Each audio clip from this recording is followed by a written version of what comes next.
బాపట్ల జిల్లా చినగంజాం మండలం గొనసపూడి గ్రామంలో ధనిక్ భారత్ అనే అంశంపై చర్చా వేదిక జరిగింది. ఈ కార్యక్రమంలో పలువురు విద్యావంతులు, దళిత నాయకులు పాల్గొన్నారు. అవినీతి నిర్మూలన జరిగినప్పుడే భారతదేశం అభివృద్ధి చెందుతుందని గొనసపూడి గ్రామానికి చెందిన ప్రముఖ పారిశ్రామికవేత్త లూయిడ్ ఫార్మా ఎండి విక్రమ్ నారాయణరావు తెలిపారు. పలువురు ప్రముఖులు, ఔత్సాహికులు, గ్రామస్తులు, దళిత నాయకుల సమక్షంలో దళితులకు అప్పుడప్పుడు వచ్చే అలంకారప్రాయమైన రాజ్యాధికారమా లేక నిర్ణయాధికారంతో కూడిన రాజ్యాధికారమా అనే అంశంపై చర్చా వేదిక కార్యక్రమం జరిగింది. చర్చా వేదికలో విక్రమ్ నారాయణ మాట్లాడుతూ 40% కులాల వారు అభివృద్ధి చెందితేనే దేశం అభివృద్ధి చెందుతుందని అభిప్రాయపడ్డారు. దేశానికి స్వాతంత్రం వచ్చి 75 సంవత్సరాలైనా ఎస్సీ వర్గీయుల దగ్గర నిర్ణయాధికార విలువ ఉండటం లేదన్నారు. వీరికి రాజ్యాధికారం వస్తుంది కానీ నిర్ణయాధికారం ఉండటం లేదని ఆవేదన వ్యక్తం చేశారు. ఎస్సీ కాలనీలు కూడా అభివృద్ధి వైపు అడుగులు వేయడం లేదన్నారు. దళితులు అధికంగా ఉన్న ప్రాంతాల్లో వారికే సర్పంచులుగా పదవులు ఇవ్వాలని కోరారు. ప్రధాన అంశాలైన దళితుల కాలనీలను ప్రత్యేక పంచాయతీలుగా ఏర్పాటు చేయటం, ఎస్సీ ఎస్టీ సప్లాన్ ఏర్పాటు, దళితులకు అంబేద్కర్ చేసిన కృషి, వారి అభివృద్ధిలో యువకుల పాత్ర వంటి అంశాలపై పలువురు వక్తలు, ఔత్సాహికులు మాట్లాడారు. అవినీతిని ప్రోత్సహించే వారిపై ప్రభుత్వం తగు చర్యలు తీసుకోవాలని చర్చా వేదికలో తీర్మానించారు. కార్యక్రమంలో టీడీపీ, వైసీపీ మండల నాయకులు, ప్రముఖులు, విద్యావంతులు, దళిత నాయకులు, ఔత్సాహికులు, గ్రామస్తులు భారీగా హాజరయ్యారు.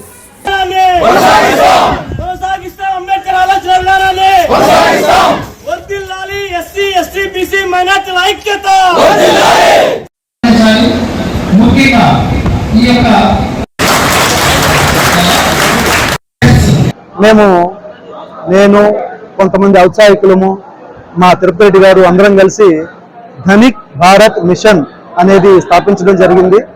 ఈ పేర్లు ఎక్కువ మంది దగ్గర నుంచి సలహాలు తీసుకున్న తర్వాత కూడాను తిరుపతి రెడ్డి గారు హైదరాబాద్లో చార్టెడ్ అకౌంటెంట్, వీరు ఈ పేరుని సజెస్ట్ చేశారు. అందుకని ఈ పేరు మేము బాగా నచ్చి ధనికదేశం చేయాలనుకున్నాము కాబట్టి బాగా నచ్చి ధనిక్ భారత్ మిషన్ అనేది స్టార్ట్ చేయడం జరిగింది. ధనిక్ భారత్ మిషన్ యొక్క ముఖ్య ఉద్దేశము ఏంటి అంటే ఒకటి భారతదేశం అనేది ధనిక దేశంగా చూపించటమే. భారతదేశం అనేది ధనిక దేశం అయ్యేంత వరకు నేను ఈ ధనిక్ భారత్ మిషన్ ని నడుపుతూ ఉంటానని, అందరి సపోర్ట్ తోటి నడుపుతూ ఉంటానని మీ అందరికి తెలియజేస్తాను. నా ఉద్దేశం ఒకటే, దేశాన్ని అభివృద్ధి చెందిన దేశంగా చూడటం.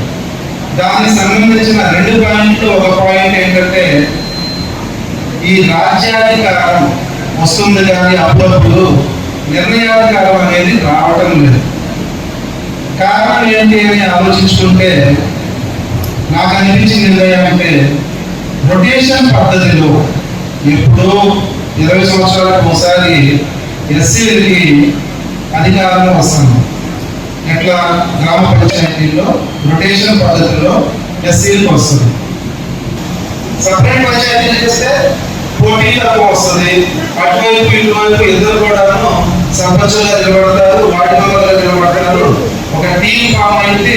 మళ్ళీ రెండోసారి కూడా వాళ్ళకే అవకాశం వచ్చింది కాబట్టి పోటీ బాగా పడతారు. ఈ పోటీ తత్వంలో కొత్తలో వచ్చే ఇబ్బందులు కొన్ని ఉండొచ్చు కానీ తర్వాత ఎదుగుదల అలాగే ముందుకెళ్తారు అనేది నా యొక్క ఆలోచన.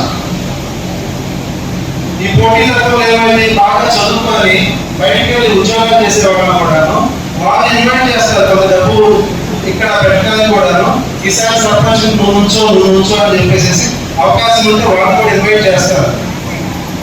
వాళ్ళు ఇప్పుడు ఎందుకు రావట్లేదు అంటే వాళ్ళు అక్కడ అందరి చేత హైసర్ అనిపించుకుంటా ఊళ్ళోకి వస్తే ఊళ్ళో పెద్దగా నమస్తే పెట్టారు. విలువకి రిజిస్ట్రేషన్ విలువకి విపరీతమైన ఆంతర్యం ఉందా లేదా?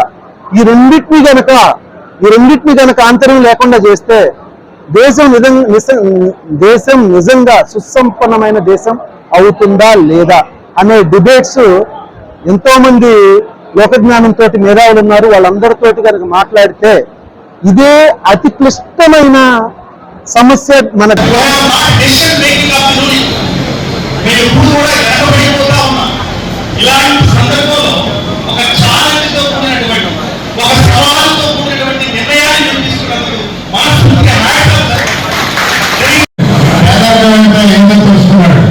పేదరికాన్ని అనుభవించాడు. ఆ పేదరికాన్ని మనసులో పెట్టుకొని మళ్ళా ఆయన కూడా వనరుల్లో, ఆయన కూడా చదువు జ్ఞానంతో మళ్ళీ ధనవంతుడిగా మంచి అభివృద్ధి ఒక మంచి పారిశ్రామికవేత్తగా తయారయ్యారు. కాబట్టి ఆయన ఈ ఆలోచన వచ్చింది. అంటే ప్రగాఢంగా నమ్ముతున్నా. ఎందుకంటే పేదలకు నేను సమాజాన్ని చూడాలనుకుంటున్నాడు, ఈ వర్గాల్లో మార్పు రావాలనుకుంటున్నాడు. That's the main thing, sir. One thing you have to see that the primary education level, there should be some reforms. The reforms should be come from the government as well as the teachers. Yes. The teacher has to take the responsibility of taking up గ్రామం